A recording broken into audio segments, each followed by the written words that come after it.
Թեհրանը պաշտոնապես դեռ չի հաստատել մասնակցությունը սպասվող բանակցություններին, սակայն մի շարք լրատվամիջոցներ իրենց աղբյուրներին հղումով հաղորդում են, որ Իսլամական Հանրապետության հոգևոր առաջնորդը արդեն տվել է իր համաձայնությունը։ Միացյալ Նահանգների փոխնախագահ Ջեյդի Վենսը մեկնել է Իսլամաբադ, որտեղ վաղը հրադադարի երկարացման շուրջ բանակցություններ են սպասվում, հաղորդում է ամերիկյան Axios-ը, ըստ որի իրանական կողմը ձգձգում է պատասխանը Իսլամական հեղափոխության պահապանների կորպուսի կողմից ճնշման պատճառով։ Այնտեղ պնդում են, որ անհրաժեշտ է, որ մինչև բանակցությունների մեկնարկը վերջ դրվի Հորմուզի նեղուցի ամերիկյան շրջափակմանը։ Միացյալ Նահանգների նախագահ Դոնալդ Թրամփը New York Post-ին հայտնել է, որ Ջեյդի Վենսն ու Ջարեդ Քուշները արդեն մեկնել են Իսլամաբադ։ Նրանք այնտեղ լինելու են երեկոյան, մենք պետք է անցկացնենք բանակցություններ։ Եթե դրանք հաջող անցնեն, ես անձամբ կհանդիպեմ Իրանի ղեկավարների հետ, պարբերականին ասել է Թրամփը։ Մինչ միջազգային լրատվամիջոցները գրում են սպասվող բանակցությունների, հակառակ դեպքում պատերազմի վերսկսման վտանգի մասին, Վաշինգտոնը շարունակում է արգելափակել իրանական նավահանգիստներն ու հանդիպմանն ընդառաջ նոր պահանջներ առաջադրել Թեհրանին։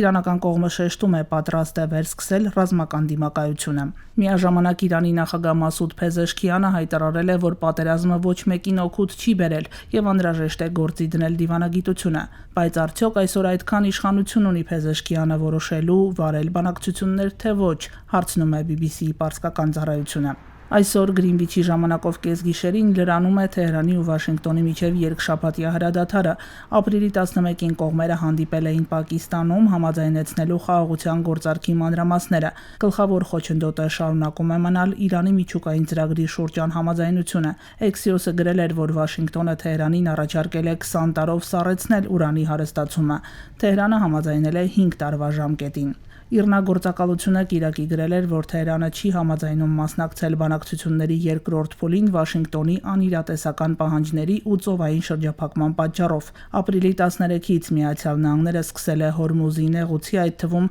իրանական նավահանգիստների շրջափակումը։ Թեհրանը հայտարարել է, որ ամերիկյան քայլը դատապարտված է անհաջողության։ Ամերիկյան կենտրոնական հրամանատարությունը օրերս հայտարարել էր իրանական 27 նավի նավարկությունն արգելելու մասին։